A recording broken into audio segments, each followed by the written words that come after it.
rebonjour. C'est un immense plaisir et un honneur, bien sûr, d'accueillir ici aujourd'hui Philippe Aghion, pas seulement, bien sûr, parce qu'il a reçu le prix de la Banque de Suède en sciences économiques en mémoire d'Alfred Nobel, c'est la formulation officielle, mais aussi parce que Philippe Aghion est un esprit aussi brillant que généreux, un économiste dont les idées éclairent autant les débats académiques que les enjeux de notre société. Ses travaux sur la croissance, l'innovation et le rôle de l'État dans l'économie ont profondément marqué la discipline tout en restant accessible et inspirant pour le grand public. Et on va le voir encore aujourd'hui. Mais au-delà des titres et des distinctions, ce qui frappe Philippe Aghion, c'est sa capacité à rendre l'économie vivante, concrète, presque palpable. À travers ses livres et ses prises de parole, il nous rappelle que l'économie n'est pas une science froide, mais qu'elle façonne nos vies, nos choix et notre avenir collectif. Le budget, la réforme des retraites, la dette et bien sûr l'innovation. Petit cours d'économie ce matin pour comprendre le monde qui nous entoure avec le prix Nobel d'économie 2025, Philippe Aghion.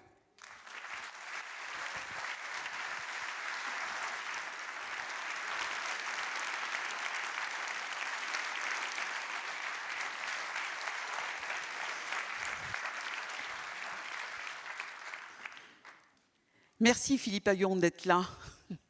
En même temps, avec grand plaisir. C'est la première fois que vous venez à Pau, mais vous avez fait vos études au lycée Henri IV, nous racontiez-vous il y a quelques minutes. Vous étiez prédestiné à venir nous voir un jour, forcément. Absolument. Il ne manque plus qu'à aller visiter le château, mais je crois que vous avez un guide particulier qui va s'en occuper cet après-midi. Où étiez-vous le 13 octobre à 12h15 quand le téléphone a sonné? Alors en fait, ça a sonné à 10h30 chez moi. J'étais chez moi. Je ne m'attendais pas du tout parce que ils avaient donné un prix l'an dernier dans un sujet pas très éloigné de ce que je fais. Donc, et puis, enfin voilà, j'étais certain que ça serait pas, enfin, ou ça n'arriverait jamais, ou que ça serait pas cette année. Et donc, je m'étais couché le 12 au soir tranquillement, et le téléphone a sonné à 10h30. Et voilà, et il y avait le code de la Suède qui s'affichait. Et là, vous avez commencé à vous dire? Oui, j'ai commencé. Donc évidemment, tu te dis, bon, il peut qu'il se passe quelque chose. Et puis voilà, ils m'ont annoncé donc le prix et ils m'ont demandé les numéros de téléphone des lauréats qu'ils n'avaient pas. Ah, ils n'avaient pas. Donc ils n'étaient pas sûrs. Joël Mokyr et Peter Howitt. Joël Mokyr et Peter Howitt, voilà. Et puis voilà, et ils m'ont dit de garder le secret pendant 1 heure. Parce que la conférence de presse était 1 heure plus tard. Il fallait rien dire, même à mon assistante, même à personne. Et en fait, à l'heure où ils m'ont appelé, j'avais un Zoom qui était prévu et j'étais en retard pour le Zoom puisqu'ils m'ont parlé pendant 15-20 minutes. Et mon assistante me demandait, mais enfin, écoute, tu es en retard, qu'est-ce qui se passe? Et je ne pouvais pas dire à mon assistante la raison pour laquelle j'étais en retard. Voilà. Qu'est-ce que vous avez ressenti? Mais d'abord, ça me paraissait irréel. Je pensais pas donc j'y croyais pas du tout. Et puis voilà, et bon, évidemment, c'est quelque chose d'extraordinaire. On appelle ça le magic call en anglais, l'appel magique. Ça vous fait basculer dans autre chose parce que c'est une reconnaissance, évidemment, pour ce que vous avez développé, pour la contribution que vous avez faite. Et donc, vous êtes évidemment tout d'un coup assailli de messages. Votre boîte mail est saturée. Les SMS pleuvent, évidemment. Et ça met des jours et des jours à répondre et je rencontre encore des gens qui me disent tu m'as pas répondu. Alors ça c'est la première chose, donc c'était des messages merveilleux de partout, du monde entier, de plein de jeunes, de collègues, d'amis d'enfance, beaucoup d'amis d'enfance, des gens que j'ai pas vus depuis longtemps, hein, j'ai pensé à toi, etc. Ça c'est toujours très émouvant, donc toute ta vie qui se déroule, parce que ça remonte à très très loin. Et puis, donc ça, c'est la première chose. Ensuite, les invitations. Alors, plein d'invitations d'aller partout. Et puis, voilà. Et alors, la chose qui change, c'est que votre parole, évidemment, est reprise. Donc, moi, quand je suis un grand gaffeur devant l'Éternel... On n'est pas prix Nobel pour tout. Fois que je fais chaque gaffe que je fais, évidemment... Rien, on ne laisse plus rien passer. Il faut que je prenne des cours particuliers. Et même la semaine dernière, j'ai manqué un rendez-vous chez le président de la République. C'est sorti dans la presse le lendemain. Ah. Donc, ce qu'on fait et ce qu'on ne fait pas... Oui, mais quand on ne lit pas tous ces mails, forcément, on peut passer au travers d'une invitation à l'Élysée. Ça peut arriver. Voilà. Vous avez été distingué du prix Nobel pour vos travaux sur la destruction créatrice. Est-ce qu'on peut rappeler, parce que tout le monde n'est pas familier de cette notion-là, de ce qu'elle est, Oui. Et on va dire elle est due à Schumpeter. Finalement, ce prix Nobel, Il devrait le bah oui, partager aussi un peu. Il y en a un peu pour lui. Absolument, c'est totalement injuste. Peut-être la famille Schumpeter devrait recevoir une partie du prix. Schumpeter est connu parce qu'il a parlé, il a inventé le terme destruction créatrice pour désigner le processus par lequel les nouvelles innovations remplacent les anciennes technologies. Et sa vision, c'était que le développement économique passe beaucoup par la destruction créatrice. C'est vraiment l'idée que... Alors nous, ce qu'on a fait avec Peter Howitt, surtout, c'est qu'on a développé un modèle de croissance qui incorporait la notion de destruction créatrice. Quand j'étais étudiant, le modèle de croissance dominant, c'était le modèle de Robert Solow, et où c'était l'accumulation de capital qui était la force motrice de croissance. Tu produisais avec du capital, tu utilisais une partie de la production pour épargner et investir, tu augmentais ton stock de capital, ce qui te permettait d'augmenter la production. C'était un modèle vraiment où c'était l'accumulation de capital. Mais on sait que l'accumulation de capital, ça ne permet pas la croissance à long terme. Tu épuises les ressorts à un moment donné d'accumulation de capital. Donc, Solow lui-même savait qu'il fallait quelque chose comme du progrès technique, mais il ne te disait pas d'où ça venait. Et Schumpeter parlait de destruction créatrice. Mais quand j'étais étudiant, Schumpeter, c'était une curiosité. On te mentionnait la destruction créatrice en passant dans un cours d'histoire de la pensée économique ou dans un cours d'économie industrielle. Et nous, on a vraiment construit un modèle qui incorpore la destruction créatrice, où les innovations sont cumulatives. Chaque innovateur bâtit sur les innovations qui l'ont précédé. La deuxième idée, c'est que l'innovation ne tombe pas du ciel. C'est des entrepreneurs qui investissent dans l'innovation pour faire des profits d'innovation, des rentes d'innovation. Et la troisième idée, c'est la destruction créatrice. Les nouvelles innovations remplacent les anciennes technologies. Mais c'est un monde dont sans arrêt, tu as des nouveaux talents qui arrivent, qui innovent, qui se développent, qui doivent pouvoir développer des entreprises, ils pouvoir grandir. Mais le danger, c'est que quand ils ont grandi, eh bien, ils utilisent leur rente et leur puissance pour empêcher de nouvelles firmes d'arriver parce qu'ils ne veulent pas, eux, être sujets à la destruction créatrice. Donc réguler une économie de marché, c'est à la fois permettre aux talentueux de se développer et de grandir, mais en même temps de faire en sorte qu'ils n'inhibent pas, qu'ils n'empêchent pas l'entrée de nouveaux talents qui eux aussi qui viennent les concurrencer, qui vont les forcer ou à s'améliorer pour survivre ou qui vont les remplacer. Parce que le dynamisme d'une économie, c'est justement qu'il y ait sans arrêt des nouveaux talents qui viennent concurrencer les entreprises existantes, les forcer soit à innover elles-mêmes, soit à les remplacer. Et on va en parler. Et pour vous, il ne peut pas y avoir de croissance sans cette destruction créatrice. Il ne peut pas y avoir de croissance de long terme sans destruction créatrice. Tu vois, la Chine maintenant, alors il y a de la croissance, par exemple, la Chine a beaucoup cru grâce au rattrapage technologique. Disons, avec Deng Xiaoping, depuis les années 80 jusqu'il y a 10 ans, la Chine, c'était beaucoup du rattrapage technologique. Donc ça, c'est... mais maintenant, la Chine, elle est arrivée à un point où elle doit elle-même innover à la frontière. Et l'innovation à la frontière, c'est vraiment plus que jamais de la destruction créatrice. Le rattrapage, tu peux dire, bon, ben, je rattrape, je fais la destruction créative chez moi parce que je remplace les activités agricoles, tu vois, par de l'industrie. Donc c'est de la destruction créatrice aussi. Mais je fais du rattrapage. Mais à un moment donné, on épuise les ressorts du rattrapage et il faut faire de l'innovation à la frontière technologique pour pouvoir continuer à croître. Est-ce que les innovations, c'est un autre mot pour parler de progrès ? Est-ce que c'est le progrès d'aujourd'hui ? Oui, tout à fait. Alors l'innovation, c'est dans tout, c'est dans nos comportements, c'est dans l'organisation du travail, c'est dans notre manière de vivre. C'est tout ce qui fait qu'on... Alors l'idée, c'est que ce soit des innovations qui améliorent notre qualité de vie, mais il y a des innovations qui n'améliorent pas notre qualité de vie. Donc la question, c'est que l'innovation n'est pas forcément vertueuse. Elle n'est pas forcément... Donc c'est là que les gouvernements et les sociétés civiles peuvent intervenir pour diriger l'innovation vers des utilisations vertueuses ou pour mettre en place des institutions qui font que l'innovation va aller dans le bon sens. Par exemple, l'intelligence artificielle, ça peut vous mener vers le meilleur ou vers le pire. D'accord ? Mais ça peut vous mener vers le meilleur. C'est un potentiel de croissance formidable. Il y aura plein de nouveaux emplois créés, il y aura des emplois détruits. Mais il faut mettre en place les bonnes institutions pour que l'intelligence artificielle puisse nous donner le meilleur. Et c'est comme un cheval fougueux, vous voyez. Il peut vous amener dans le mur, mais il peut vous amener là où vous voulez. Et c'est à vous de le diriger. Alors vous, c'est les gouvernements et les sociétés civiles. Parce que le gouvernement seul n'y arrive pas. Souvent, les politiques peuvent avoir... tendance à se mettre avec les entreprises en place pour empêcher les nouveaux talents. Et c'est là que la société civile est importante. Il vous faut des gouvernements et il vous faut de la société civile qui dénonce la corruption, qui dénonce tout ce qui peut être de collusion entre les gouvernements et les entreprises en place, quoi. Alors, on parlera de l'IA dans un petit moment. Est-ce que selon vous, est-ce que toutes les conditions sont réunies justement pour favoriser cette innovation, les innovations? Les conditions en France? Oui. Écoutez, en France, on a des talents formidables. On a, par exemple, si vous regardez l'intelligence artificielle, Yann Lequin, qui vient de quitter Meta. Yann Lequin est un pilier de la révolution de l'IA. Mais il y en a d'autres. Celui qui a eu la médaille d'or du CNRS, Stéphane Mala.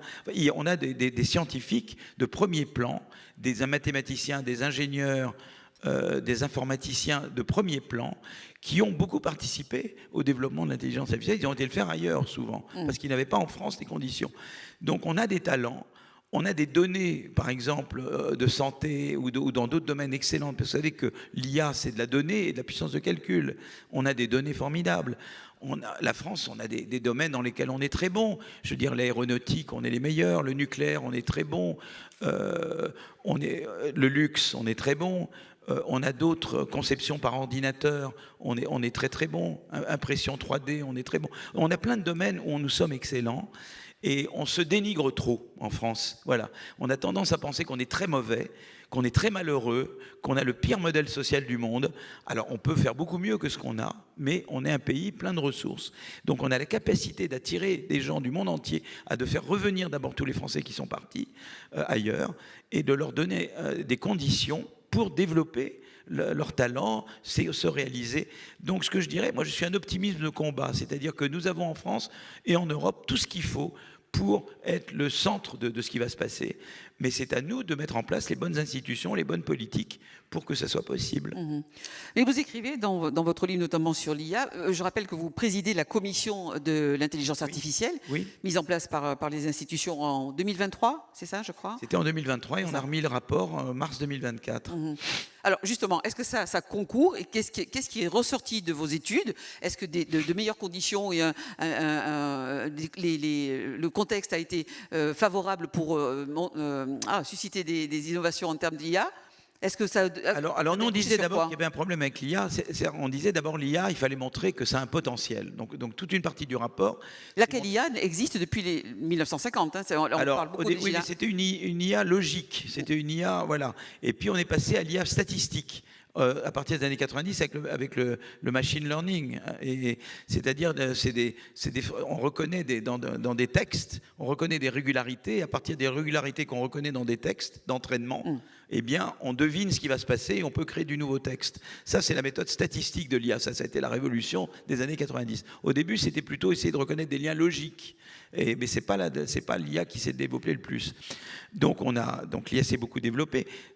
Vous me posez la question de savoir si nous, en France... Donc, ce qu'on disait dans le rapport, c'est qu'il y a un potentiel de... Pourquoi il y a un potentiel de croissance? Parce qu'elle automatise des tâches, non seulement dans la production des biens et services, vous êtes beaucoup plus efficace avec l'IA, quoi.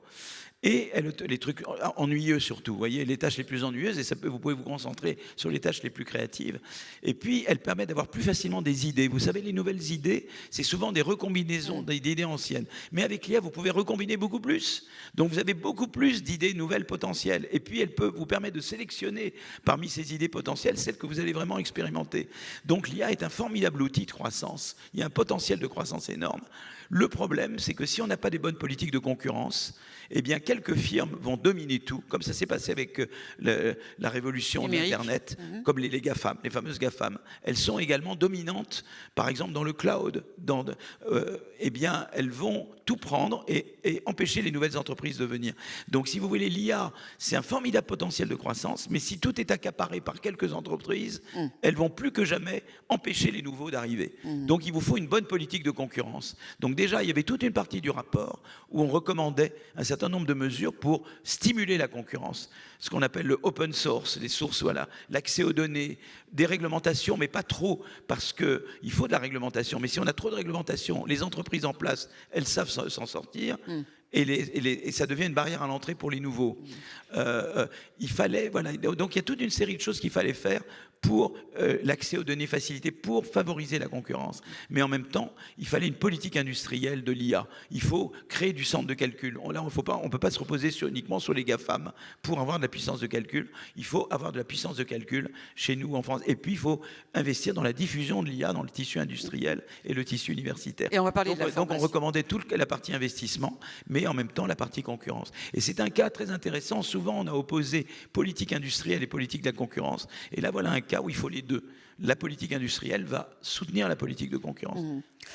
Dans votre livre et bien souvent dans vos propos, vous battez en brèche une idée reçue selon laquelle l'IA détruirait des emplois. Vous dites, vous venez de le dire, elle va supprimer des tâches, mais pas des emplois. Au contraire. Elle va supprimer aussi des emplois. Il y aura des emplois qui vont disparaître. Mais il va y en avoir beaucoup de créés. Vous savez, chaque fois qu'il y a eu des révolutions technologiques, on a craint le chômage de masse. Quand il y a eu la révolution de la machine à vapeur au 19e siècle, il y a eu le mouvement des Luddites, des Luddites en anglais. C'était des gens qui détruisaient des machines parce qu'ils avaient peur que les machines les remplacent. Et quand il y a eu la révolution de l'électricité aux États-Unis en 1920, Keynes, le grand économiste Keynes, prédisait du chômage de masse qui n'a jamais eu lieu. Quand il y a eu les robots, il y avait un candidat aux élections présidentielles en 2017 en France qui proposait de taxer les robots. Mais les entreprises qui ont robotisé en France, elles ont créé des emplois. Et bien l'IA, c'est pareil, elle crée des emplois parce que quand tu adoptes l'IA, où tu adoptes la robotisation, tu deviens plus productif, donc plus compétitif. Donc le marché mondial pour ton produit augmente. Et donc, tu embauches davantage. Alors c'est vrai qu'il y a de la substitution, il y a des jobs qui vont disparaître. Mais tu as cet effet de productivité qui va dans le bon sens. Et puis, comme je vous disais tout à l'heure, l'IA, ça va faire émerger plein de nouvelles idées, donc plein de nouvelles activités. Donc il y aura des destructions d'emplois, mais il y aura beaucoup de création d'emplois. Et le tout, c'est d'avoir un bon système de flexi-sécurité. Moi, je suis très partisan de la flexi-sécurité danoise. Au Danemark, quand tu perds ton emploi, pendant 2 ans, tu as 90% de ton salaire. L'État te forme et t'aide à trouver un nouvel emploi. Et on sait qu'au Danemark, il n'y a aucun effet négatif sur la santé. Mais ça coûte cher. Ça coûte cher, il faut mettre des moyens, absolument. Donc il va falloir investir là-dedans. Donc il va falloir économiser sur autre chose. On reviendra au budget tout à l'heure. Mais il y a 2 choses qu'ils ont au Danemark. Ils ont un bon système de flexi-sécurité. Mais pour que ça marche bien, il faut un bon système éducatif. Parce qu'à l'école, on apprend à apprendre. Et là, je suis très réactionnaire. Ça, c'est un de vos chevaux de bataille. Très réactionnaire. Hein, je pense beaucoup dans le savoir de base. Je pense qu'il faut se concentrer sur les dictées. Moi, j'ai une amie, elle fait faire des dictées à ses filles. C'est Julia de Funès. Elle fait faire des dictées à ses filles toutes les semaines. Toutes les semaines. C'est très important. L'orthographe, la dictée, les règles de 3. Il faut savoir faire des règles de 3. Il faut savoir ce que c'est que les fractions. Il faut savoir faire des raisonnements mathématiques. Il faut savoir lire la grammaire. Je suis pour les savoirs de base. Je suis pour des classes à 15 élèves. Je pense que c'est des manuels. L'usage du manuel, très important. Ça parce qu'à l'école, on apprend à apprendre. Pas les tablettes. Pardon ? Pas les tablettes, des manuels. Des manuels. Moi, je suis à fond pour très peu de tables et beaucoup de manuels, voilà. Et je pense qu'à l'école, on apprend à apprendre et que, en fait, c'est là qu'on apprend à être adaptable. On apprend à faire face à un problème qu'on n'a jamais rencontré. Donc, l'école, c'est très important.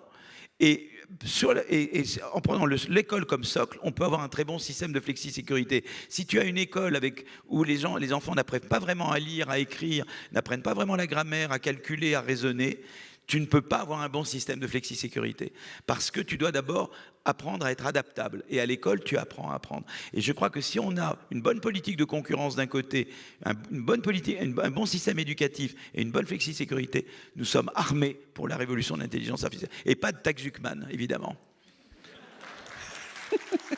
Parce qu'avec la taxe Zuckman, l'IA par ailleurs, ça c'est sûr. Vous mettez la taxe Zuckman, on en parle tout de suite de la taxe Zuckman. Il n'y aura pas d'IA en France, mais certains. Et je vous expliquerai pourquoi dans un moment. On va en parler. On en parlera. Alors, vous avez, dans votre livre aussi, c'était très intéressant, vous écrivez que l'innovation, pour vous, n'a de sens que si elle est au service de l'épanouissement de l'humanité. Vous plaidez même pour une IA humaniste. Moi, je suis surtout pour l'innovation inclusive. C'est-à-dire qu'on peut devenir plus innovant et plus inclusif. Vous mettez en place la flexi-sécurité. Ça vous permet d'être plus innovant parce que les firmes les entreprises ont plus de flexibilité à l'embauche et au licenciement. Mais en même temps, vous protégez les individus. Voyez, donc vous rendez la destruction créatrice plus efficace parce que c'est plus facile de rebondir d'un emploi à un autre et ça fait mieux marcher la destruction créatrice, mais ça la rend aussi plus protectrice. Donc la flexisécurité est très importante. L'éducation, pourquoi l'éducation c'est important? Parce qu'on a un gros problème d'Einstein perdu, ce que mon ami Xavier Jaravel appelle les Marie Curie perdus ou les Einstein perdus. Vous avez beaucoup d'enfants très doués de familles défavorisées qui ne peuvent pas leur transmettre le savoir et les aspirations pour devenir des innovateurs, des entrepreneurs.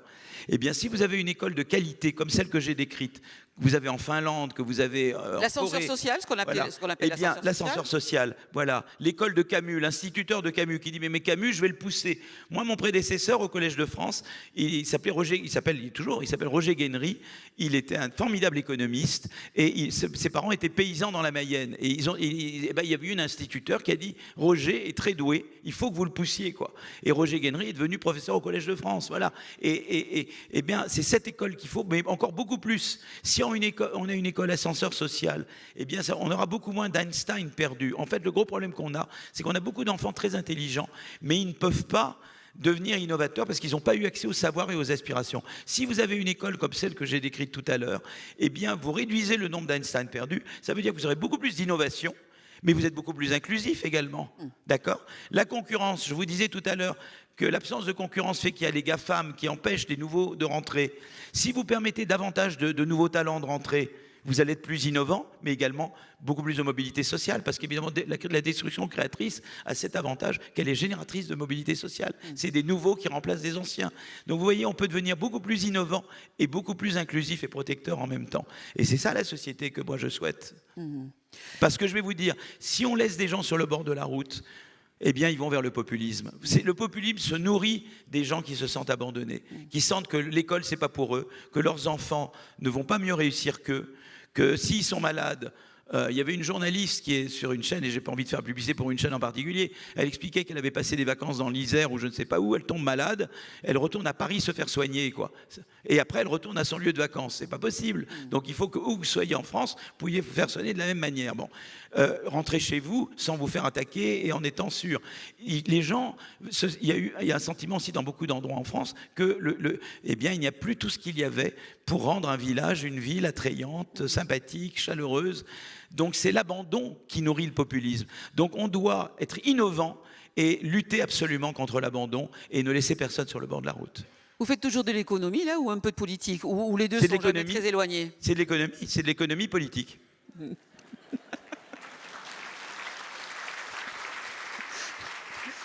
Dans votre rapport, vous dites, et la commission effectivement que vous présidez, est-ce que vous avez parlé des GAFAM, des États-Unis qui sont largement plus en avance que nous, est-ce qu'il n'est pas trop tard pour l'Europe et la France justement pour jouer sa place dans le concert des nations au niveau de l'IA et des innovations? Ben, c'est là qu'on arrive au rapport Draghi. Qu'est-ce que vous dit Draghi? Auquel vous avez contribué? En fait, Draghi, c'est quoi? C'est de dire l'Europe, disons, entre 1945 et les milieux des années 80, l'Europe, en termes de PIB par tête, de produit intérieur brut par tête, rattrape les États-Unis.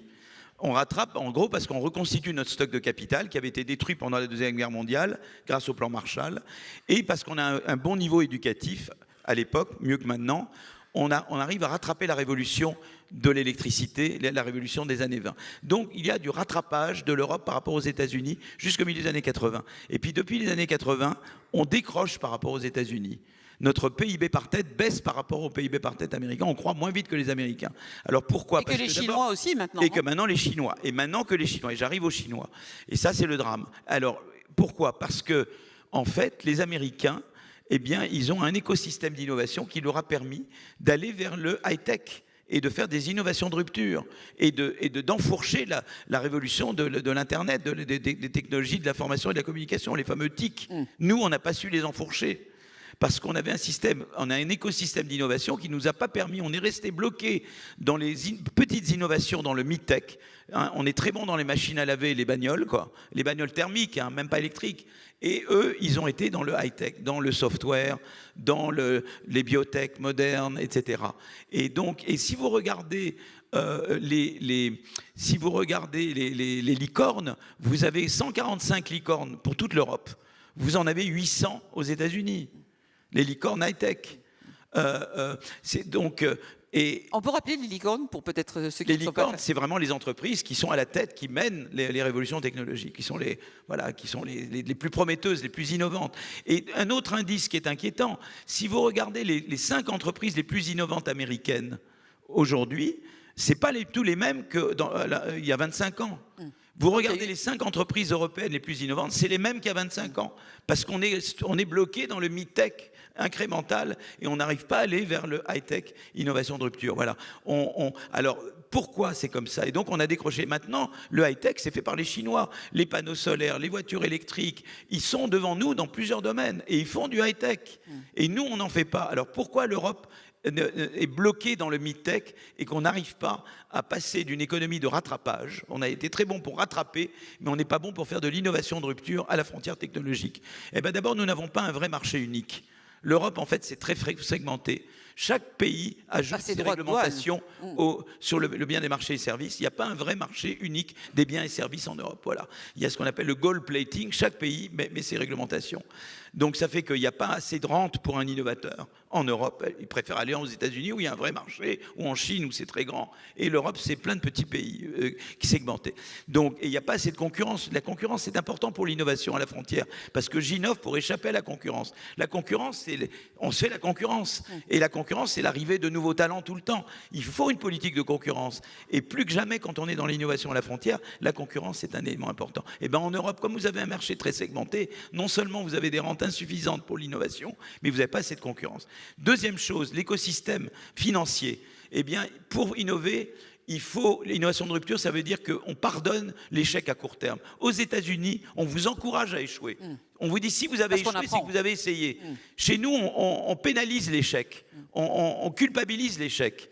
Eh bien, eux, ils ont des institutions pour pousser à pouvoir échouer à court terme, mais réussir à long terme. Dans la recherche, ils ont des financements sur 10 ans de chercheurs prometteurs. Donc, s'ils échouent dans les 2 ans ou 3 ans, c'est pas grave, on leur dit, tu as 10 ans pour faire quelque chose, avec des moyens énormes.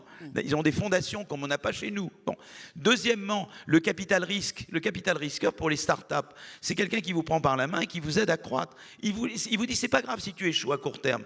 Je suis là, je t'accompagne, et c'est le capital risqueur, c'est le venture capitaliste. Nous avons trop peu de venture capitalistes en Europe. Et puis il y a ce qu'on appelle les investisseurs institutionnels, les fonds de pension, les fonds de retraite. Eux, ils aident l'innovation dans les grandes entreprises aux États-Unis. À nouveau, ils disent, c'est pas grave si tu échoues à court terme, tu vas pas être viré au manager. Prends des risques, nous sommes là pour t'accompagner. Donc ils ont tout un écosystème qui encourage la prise de risque sur le long terme, qui encourage l'échec à court terme. Essaye plein de trucs, tu échoues, c'est pas grave, mais tu réussis. Et nous, en Europe, nous n'avons pas d'écosystème financier comparable. C'est les banques, mais les banques, elles sont très frileuses et short-termistes, elles ne sont pas faites pour l'innovation de rupture. Voilà. Et la dernière chose, c'est que nous n'avons pas les fameuses DARPA, Defense Advanced Project Agency. C'est une manière moderne de faire de la politique industrielle. Comment ça a démarré la DARPA aux États-Unis? Dans les années 50, les Américains se sentaient distancés par les Soviétiques dans l'espace, puisque les Soviétiques avaient mis Gagarine dans l'espace. Ils se sont dit, en 2 ans, on doit avoir une mission de mettre un homme dans l'espace. On a des technologies de base, mais il faut coordonner des agents et des moyens pour arriver à remplir ce but. Qu'est-ce qu'ils ont fait? Ils créent la DARPA. Le ministère de la Défense américain choisit des chefs d'équipe qui viennent du milieu académique ou industriel. Ils leur disent, voilà, vous avez tant de milliards et vous avez 3 ans pour arriver à remplir la mission. Et vous allez susciter des projets concurrents. Donc il y a une partie qui vient de haut en bas, c'est l'argent qui vient du ministère, mais une partie de bas en haut, où tu suscites des projets concurrents. Et donc il y a de la concurrence. C'est une politique industrielle pro-concurrence. Et la DARPA, ça a été fantastique aux États-Unis. Le GPS, l'Internet, la navigation autonome, tout ça, c'est venu chez eux de la DARPA. Donc ça a démarré militaire, mais ça a eu des applications espace énormes et des applications civiles énormes. Et après, ils ont créé l'équivalent dans l'infrastructure, l'énergie et la biologie, c'est la BARDA. On est tous ici grâce aux vaccins ARN messager. Qu'est-ce qui s'est passé les vaccins ARN messager? C'est de la même manière. Il fallait en 1 an, la technologie de l'ARN messager existait, il fallait en 1 an produire en masse des vaccins. Eh bien, ils ont dit, on va faire pareil, on va prendre un chef d'équipe, il va susciter plein de laboratoires. Il y a eu beaucoup de laboratoires qui ont produit, certains ont réussi, certains n'ont pas réussi, et c'est comme ça qu'on a produit en masse des vaccins ARN messagers et qu'on a pu sortir de la crise du Covid. Ben, nous n'avons rien en Europe de comparable au DARPA américaine. Donc ça, c'est une autre chose qu'il faut mettre en place en Europe. Donc vous voyez, tout l'écosystème, voyez, le marché unique, l'écosystème financier, les DARPA, la recherche de long terme, tout ça, nous n'avons pas suffisamment en Europe. Je ne sache pas que dans le budget dont on parle beaucoup depuis quelque temps, il y ait beaucoup de place sur l'innovation. Il n'y a pas beaucoup de place. Je sais, on coupe. Alors, et l'innovation est mal faite. Je vais vous donner pourquoi. Il y a un truc qui s'appelle le crédit impôt recherche. Il est mal ciblé. On finance les banques. Franchement. Vous croyez que l'innovation de rupture, ça va se faire dans les banques? On va dire, c'est pas sérieux. Donc, c'est pas qu'il faut réduire le montant du crédit impôt recherche. Il n'a jamais été bien évalué et il n'a jamais été bien ciblé. Alors, il y a une chose qui a marché en France, c'est les laboratoires d'excellence. Quand on a créé les LabEx en 2007, 2008 ou 2010, les laboratoires d'excellence qui étaient sélectionnés par des jurys internationaux, eh bien, il y a eu une étude très intéressante par mon ami Bergeau, que j'ai mentionné tout à l'heure, qui montre que dans les industries géographiquement proches des LabEx et technologiquement proches des LabEx, eh bien, l'innovation de rupture était suscitée. Donc les LabEx, le faire par la recherche, financer des bons labos de recherche, eh bien, ça stimule l'innovation de rupture dans les industries environnantes. Ça a marché. Mais le crédit impôt recherche n'a jamais été bien évalué et on sait qu'il finance plein de choses. Moi, j'ai quelqu'un qui a travaillé chez Total. Il m'a dit, moi, le crédit impôt recherche, je peux l'utiliser pour tout, sauf pour faire de l'innovation de rupture. Donc, il faut remettre à plat. Il y a des mises à plat nécessaires. Donc, on n'a pas une bonne politique de recherche et d'innovation en France. Et on coupe dans le budget de l'ANR. Alors, de l'Agence nationale pour la recherche. Donc on ne lui donne pas les moyens de fonctionner. Alors qu'est-ce qui se passe? Expliquez-nous, monsieur le prix Nobel d'économie, ce budget, ces allers-retours, ces décisions, les dernières annonces faites l'année dernière, il y a quelques semaines encore, la réforme des retraites. Quel est votre regard sur ce... Je pense que nous avons un gros problème en France, c'est que le PIB par tête est insuffisant. Ça, c'est le gros problème que nous avons. Nous avons un PIB par tête trop petit par rapport à nos voisins, notamment allemands, scandinaves, etc. Comment faire mieux? Alors, pourquoi nous avons un PIB par tête? Comment on peut l'augmenter? Il y a deux moyens essentiellement. L'un, c'est d'augmenter le taux d'emploi. Il y a trop peu d'emplois des juniors. Alors, c'est parce qu'on a un système de formation qui n'est pas adéquat. En Suisse ou en Allemagne, il y a une imbrication entre l'entreprise et l'école. Et puis, on valorise les métiers spécialisés, les métiers manuels, les métiers techniques. Nous, chez nous, on ne le fait pas assez. Donc, on a un gros problème, nous, de formation. Donc ça, il y a un gros problème de sous-emploi des juniors. Du côté des seniors, il y a aussi un sous-emploi, parce que les entreprises utilisent de manière abusive les ruptures conventionnelles pour se débarrasser d'employés à partir de l'âge de 50 ans. Ça ne va pas du tout. Et on a un problème du côté de la réforme des retraites. Mais là, j'ai recommandé qu'on stoppe l'horloge parce que je savais que si on ne stoppait pas l'horloge, il y avait encore une censure et que la censure allait coûter très cher. Là, il y a un problème en France. Les gens n'aiment pas les âges couperets. C'est comme ça. Les Français sont comme ça. Ils ne veulent pas de minimum à 64 ans. Ce n'est pas le truc. Ils veulent la flexibilité? Ils veulent une flexibilité. Alors, il y avait la réforme à points. On était sur le point de réussir la réforme à points. Et seulement sans âge pivot, parce que ça non plus, ils n'aiment pas. Donc il faut reprendre le chantier de la réforme à points. Donc moi, ce que je propose, c'est que pour le moment, on arrête l'horloge. On est à 63 ans. D'ailleurs, à l'époque, on avait fait la réforme des retraites sur l'âge. Moi, j'avais dit, faites pas 64 ans, faites 63 ans avec revoyure en 2027. La CFDT était d'accord. Des personnes, y compris des républicains, je sais même que je pense que voilà, on pourrait demander à François Bayrou, je suis sûr qu'il aurait été d'accord. Xavier Bertrand était d'accord. Olivier Marleix était d'accord. Donc il fallait faire ça. 63 ans et revoyure en 2027. Et là, on aurait évité tous les mouvements qu'on a eus à l'époque. Peut-être que les élections européennes auraient été différentes. Peut-être qu'il n'y aurait pas eu de dissolution. Et je pense que se braquer sur les 64 ans a plombé le deuxième quinquennat. Ça, c'est ce que je pense. Et moi, je pense que ce qu'il faut, c'est on arrête l'horloge. On est d'ailleurs à 62 ans et 9 mois. C'est exactement ce qu'on va faire. Et on prépare la réforme à points. Mais l'horloge, la réforme à points, elle va passer. Elle était sur le point de passer. S'il n'y avait pas eu l'âge pivot, la réforme à points passait. Mais l'horloge, elle risque de se remettre en route, puisque le Sénat a suspendu, annulé la suspension, et la commission paritaire je ne vais pas rentrer dans le débat, voilà, il y aura peut-être, elle sera suspendue, pas suspendue. Mais moi, ce que je pense vraiment, c'est que si vous voulez, c'est par les annuités, je pense que les gens veulent une certaine flexibilité. Il faut travailler plus longtemps. Et d'ailleurs, la réforme n'était pas bonne parce que moi, je suis malheureusement bien au-delà de 64 ans. Et moi, je voudrais travailler beaucoup plus longtemps. Parce que moi, j'ai un métier qui n'est pas pénible. Moi, j'ai un métier où je m'amuse. Donc évidemment, moi, je veux travailler beaucoup plus longtemps. Cette réforme me disait rien sur moi. Donc c'est là que les points, c'est intéressant. Vous voyez ce que je veux dire? Ça vous donne cette flexibilité qui permet à des gens qui veulent, eux, travailler plus longtemps, travailler plus longtemps. Et Donc je crois qu'il y a vraiment... Voilà. Et d'autres qui occupaient des emplois plus pénibles. Voilà, éventuellement, et la pénibilité. D'ailleurs, on était prêt, je crois que le conclave, on était tout près d'un accord. Et voilà, j'ai pas envie de dire, ça, il faut demander à François Bayrou, il vous dira lui-même qui est responsable de l'échec du conclave. Donc il vous le dira mieux que moi. Peut-être qu'on pourra lui poser la question. On va lui poser la question. Les résultats de la croissance au troisième trimestre, plus 0,5 points, comment vous analysez ce résultat? Ben, les entreprises quand même investissent. Alors c'est vrai qu'il y a un côté attentiste. Alors c'est vrai que c'est une bonne nouvelle parce qu'on est dans une situation d'incertitude.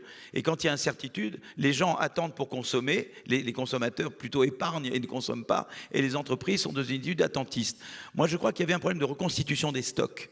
Donc on a vu parce que il y a eu après le Covid, les stocks se sont vidés, les gens se sont mis à dépenser beaucoup, les stocks se sont vidés et je crois qu'il y avait un problème de reconstitution des stocks. Moi je crois qu'en partie c'est dû à la reconstitution des stocks.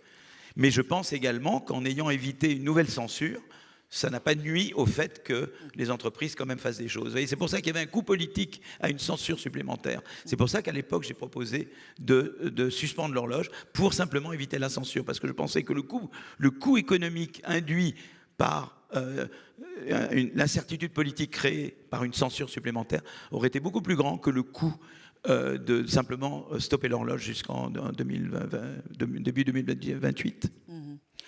Un déficit à moins de 5% du PIB, c'est possible ou pas? Je ne pense pas que ce soit une bonne chose. Alors, je n'ai pas terminé mon raisonnement. Donc, j'avais dit d'abord taux d'emploi trop faible. Et l'autre chose, c'est la productivité trop faible. Et c'est là que l'innovation est importante. Donc, vous voulez à terme améliorer votre situation budgétaire, il faut d'abord augmenter votre PIB par tête. Vous le faites, en augmentant le taux d'emploi des juniors, des seniors, avec une nouvelle réforme des retraites. Mais le deuxième levier pour augmenter le PIB par tête, c'est l'innovation. Parce que ça augmente la productivité du travail. Voilà. Et je crois que ça, c'est le long terme. Après, il y a des solutions à court terme. Je pense que ce qu'il faut que nous fassions, c'est que nous fassions un minimum... Pardon Philippe, vous avez d'ailleurs cette phrase dans votre livre sur l'innovation. Vecteur de croissance économique, elle pourrait contribuer à augmenter le PIB de 250 à 420 milliards d'euros. L'innovation. L'IA a un potentiel, absolument, si on met les bonnes politiques, de nous résoudre nos problèmes budgétaires, absolument. Donc, mais il y a le court terme. Et il faut pouvoir investir dans l'IA. Donc, notre difficulté, c'est de retrouver une crédibilité vis-à-vis même de nos partenaires européens et vis-à-vis des marchés pour pouvoir faire ces investissements. Et quand Draghi était président du Conseil, vous voyez, moi je suis très Draghi, il a été président du Conseil italien. Et il avait l'approche suivante. Il disait, je dois montrer que je suis sérieux sur la gestion des finances publiques pour pouvoir avoir une voix en Europe et pouvoir emprunter pour investir dans la croissance, dans l'IA, dans la recherche, etc. Et c'est ça l'approche que nous devons avoir. Nous devons montrer un minimum de sérieux dans la gestion de nos finances publiques à court terme. On ne va pas tout de suite tomber à un déficit à 2% pour pouvoir avoir une crédibilité qui nous permette d'investir de faire ces grandes réformes qui nous augmente le taux d'emploi et qui nous augmente la productivité. Et donc voilà, il y a un certain nombre de choses, de leviers qu'on peut faire à court terme. Alors à court terme, quels sont les leviers? On n'est pas obligé de remplacer tous les fonctionnaires qui partent à la retraite. Par exemple, au Collège de France, il y a beaucoup de gens qui sont fonctionnaires. Ils n'ont absolument pas besoin de fonctionnaires au Collège de France. C'est pas absolument pas, on peut les employer en CDI, ils sont très sympathiques. Je n'ai pas besoin d'avoir autant de fonctionnaires au Collège de France. Voilà, je vous donne un exemple. Il y a beaucoup de fonctionnaires locaux, il n'y a peut-être pas besoin d'en avoir autant. On a le fameux millefeuille, vous savez, auquel on peut s'attaquer. Donc je crois que non-remplacement, il y a des endroits où il faut remplacer les gens qui partent à la retraite, des endroits où on n'a pas besoin de remplacer les fonctionnaires qui partent à la retraite. Donc je crois que ça, c'est un premier levier. Un deuxième levier, je pense que la suppression de la taxe d'habitation, ça n'a pas été une idée géniale. Voilà, moi je le dis franchement, j'étais dans la campagne de Macron, mais ça nous est tombé comme un cheveu sur la soupe. C'est-à-dire que c'est le jour de la conférence de presse, on nous annonce en campagne, vient l'idée à quelqu'un de supprimer la taxe d'habitation. Ça a coûté 20 milliards. Voilà. Est-ce qu'il fallait le faire comme ça? Ça a coûté très cher. Donc on peut peut-être avoir des choses ça ne veut pas dire remettre la taxe d'habitation, mais peut-être par d'autres moyens un peu revenir là-dessus. Il y a pour les retraités, il y a les frais de déplacement, tu sais, les frais professionnels des retraités. Peut-être au-delà d'un certain seuil, je n'ai pas forcément besoin. On a des sources d'économie. Voilà. Il y a également des niches fiscales. Alors, il y a des niches très utiles. Par exemple, Dutreil, c'est très utile parce qu'il faut pouvoir transmettre votre entreprise pour qu'il y ait une continuité de l'emploi. Mais il y a des gens qui utilisent Dutreil, qui mettent des biens non professionnels dans Dutreil. Ça aussi, il faut remettre à plat. Je dis qu'il faut mettre à plat. Je ne dis pas qu'il faut supprimer, je dis qu'il faut mettre à plat et évaluer. Dire, voilà, ça je prends, ça je ne prends pas. C'est comme le crédit impôt recherche. Bon. Les holdings patrimoniales, il y a des gens qui achètent des salés privés et des avions privés sur des holdings. Bon. Peut-être que ça peut être très utile pour recevoir des visiteurs dans des buts professionnels. Mais il y a peut-être des cas où ce n'est pas indispensable pour à nouveau, il faut évaluer et mettre à plat. Donc je pense qu'il y a toute une série de sources qu'on peut regarder. Bon, la santé, par exemple, moi je peux acheter autant de Doliprane que je veux pour rien du tout.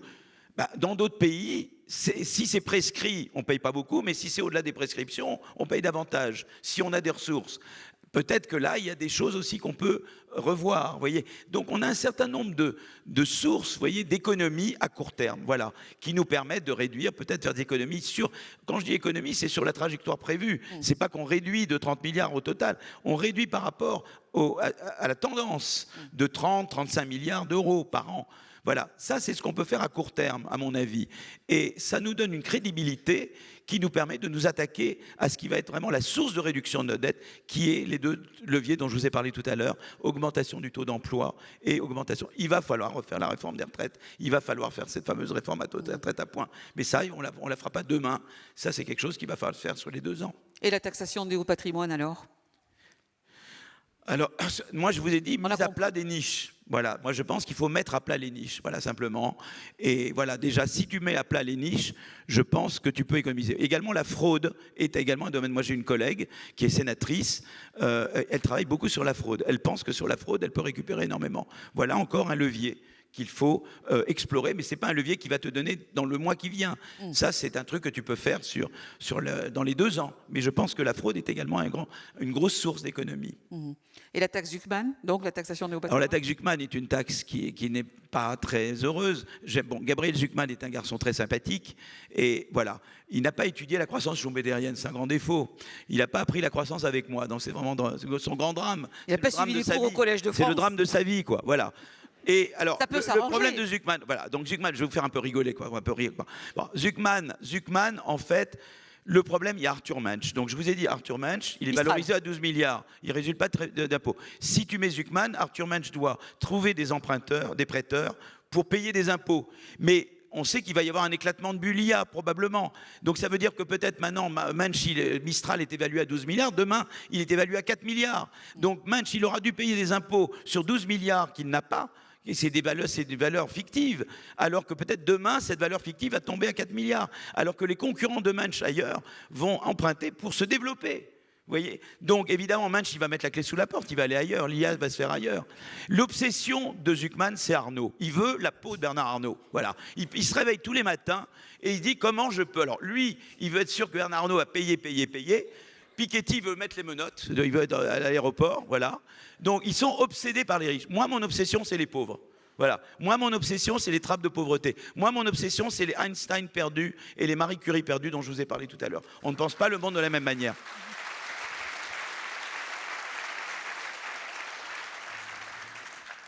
Que pensez-vous de l'amendement voté récemment par le Sénat d'augmenter la durée annuelle du travail de 12 heures ? Ça peut contribuer ? Je ne sais pas, oui, enfin l'augmenter de manière comme ça, on dit d'un coup j'augmente la durée du travail. Moi je pense que le taux d'emploi, le gros problème du taux d'emploi, c'est pas que les gens travaillent trop peu d'heures. Alors il y a des fonctionnaires qui travaillent 28 heures, je pense qu'ils devraient au minimum travailler 35. Si déjà on obligeait les fonctionnaires, tout le monde à travailler au moins 35 heures, on serait déjà très bien. Donc déjà, pourquoi on n'applique pas déjà les lois telles qu'elles existent ? On sait qu'il y a du laxisme, d'accord ? Donc ça, d'autres, je vous parlais du taux d'emploi des jeunes. C'est qu'il y a beaucoup trop de jeunes qui ne travaillent pas. Et il y a beaucoup de seniors qui ne travaillent pas. Je pense que déjà là, on a des grosses marges. Alors, effectivement, la réforme des retraites aidera aussi, parce que dans la mesure où les gens prendront leur retraite plus tard, ça encouragera aussi les entreprises à les garder davantage. Mais je pense que déjà là, on a des marges énormes. Je n'ai pas besoin d'obliger les gens à travailler plus d'heures. Je pense minimum 35 certainement, permettre, en compensant les heures supplémentaires, donc ça, jouer sur ce dispositif au maximum. Mais je crois que c'est vraiment le problème de taux d'emploi. Il y a trop de jeunes non employés et trop de seniors non employés. Je crois que déjà là, on peut, c'est par là que je commencerai personnellement. Vous avez, alors évidemment, depuis que vous avez eu le prix Nobel, vous êtes invité à vous exprimer régulièrement dans les médias. Ça, oui. C'est une nouveauté probablement. Il m'en coûte beaucoup. J'ai osé dire, par exemple, ce qui s'est passé, j'ai dit que il y avait des parlementaires qui n'étaient pas au niveau. Est-ce que c'est votre côté? Et ben, le lendemain, il y a un parlementaire qui a demandé qu'on taxe mon prix Nobel. Ça va coûter 100 000 €. Donc, vous voyez, quand vous êtes prix Nobel, il faut faire attention, remuez votre bouche avant de parler. Hein. Alors, est-ce que c'est votre côté gaffeur, Philippe Aghion, oui. Ou est-ce que c'est le concept de destruction créatrice que vous voudriez appliquer au Parlement? Ah voilà, oui. Non, d'abord, le Parlement, c'est des gens, et je suis conscient, c'est des gens d'abord proches du terrain, et on leur demande d'abord d'être l'écho des gens qu'ils représentent, d'accord? Donc je veux quand même saluer le rôle des parlementaires. C'est des gens qui représentent et qui expriment. Je vous parlais même tout à l'heure du sentiment d'abandon. Il y a beaucoup de gens qui se font l'écho de ce sentiment d'abandon. Donc de ce point de vue-là, ils jouent un rôle très utile, parce qu'ils font écho. C'est un relais, quoi. Ils disent, voilà ce qui se passe chez moi, quoi. Les gens ne sont pas contents. Donc ça, ils le font très bien. Mais je pense que c'est important. Moi, j'étais dans une commission économique. Donc, en une commission économique, tu penses que quand même, tu vas avoir des gens qui ont lu un peu l'économie.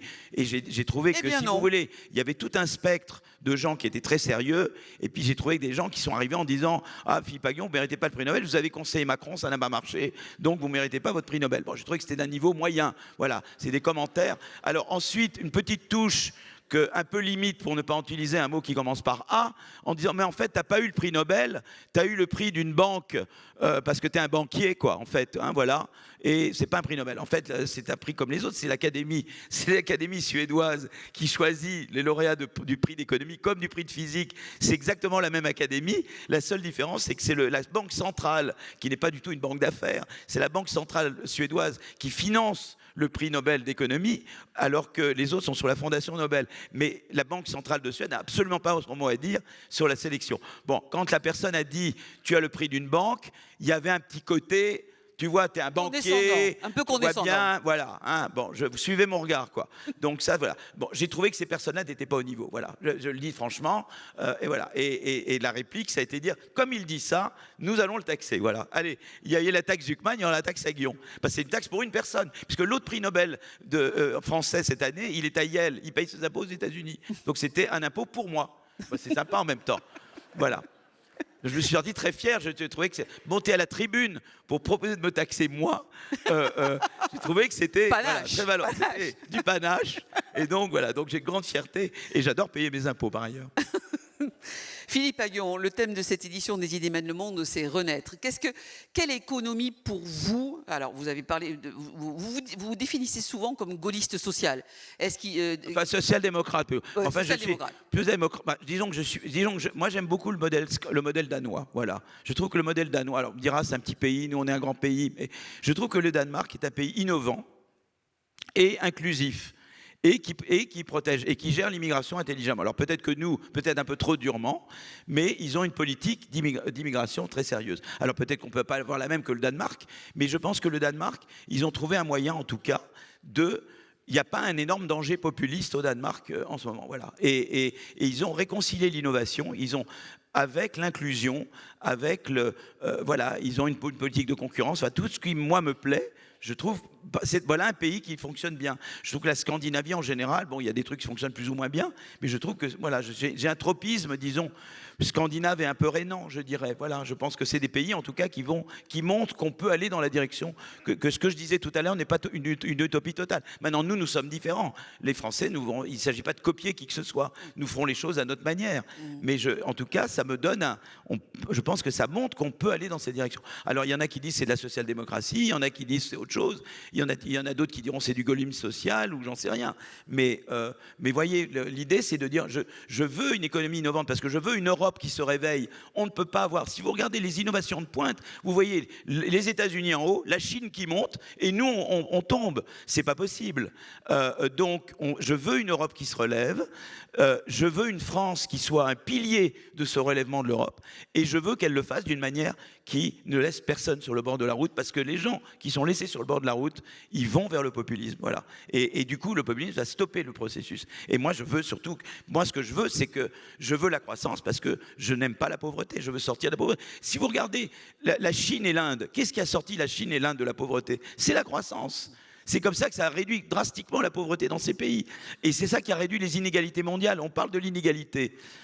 Dans certains de nos pays, encore qu'en France, les inégalités globales n'ont pas augmenté depuis 30 ans. Mais dans d'autres pays, elles ont augmenté. Mais si vous regardez globalement, mondialement, les inégalités ont été réduites. Pourquoi? Parce que les pays comme la Chine et l'Inde, notamment, ou d'autres pays asiatiques, se sont mis à croître beaucoup plus vite. Et ça a sorti beaucoup de gens de la pauvreté. Et ça fait que si vous regardez l'inégalité mondiale, elle a baissé beaucoup dans les dernières décennies. Et donc je crois beaucoup, j'ai voulu aller vers la croissance parce que je veux la prospérité et je veux que tout le monde ait une chance. Mais c'est une société où je donne ma chance à tout le monde. Et je pense que les économies, je pense qu'on peut faire ça. La prospérité, c'est la manière. Bon, la Chine n'est pas mon système idéal, mais on n'a pas parlé de la Chine, mais je reviens, j'étais en Chine il y a 2 semaines. C'est un pays vibrant. Et les gens sont en plein dans la destruction créatrice. Tu leur passes de Tak Jukma en Chine, ils te regardent, pays dirigé par un parti communiste, ils te regardent avec des yeux ronds, on dit qu'est-ce que c'est que ce truc? Et ils sont en plein dans l'innovation, mais l'innovation, c'est le progrès. Tu vas à Pékin maintenant, l'air est respirable. Tu es allé à Pékin il y a 20 ans, tu voyais pas la couleur du ciel, parce que c'était archi pollué. Maintenant, tu vas à Pékin, tu respires très bien, parce qu'ils ont des voitures électriques. Donc j'ai vu la période des vélos. La première fois que je suis allé à Pékin, c'était des vélos. Ensuite, c'était des voitures polluantes partout. Et maintenant, c'est des voitures électriques. Et chaque fois que tu retournes à Pékin en 10 ans, tu vois ce pays complètement transformé. Donc si tu voilà, alors je ne veux pas le système politique chinois, d'accord, mais c'est également un pays qui, à sa façon, fait de la concurrence et de la politique industrielle. Donc c'est intéressant, les États-Unis ont su combiner concurrence et politique industrielle, les Chinois le font à leur manière, et nous, en Europe, on est un géant réglementaire et un nain budgétaire. Et au nom de la politique de concurrence, on a empêché la politique industrielle. Eh bien, on paye les conséquences maintenant. Il faut repenser la doctrine économique européenne. C'est pas mal les cours d'économie avec Philippe Aghion, hein. Merci infiniment, Philippe Aghion.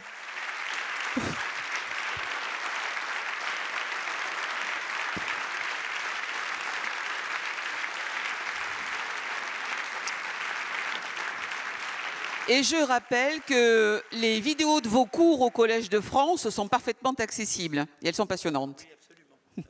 Merci.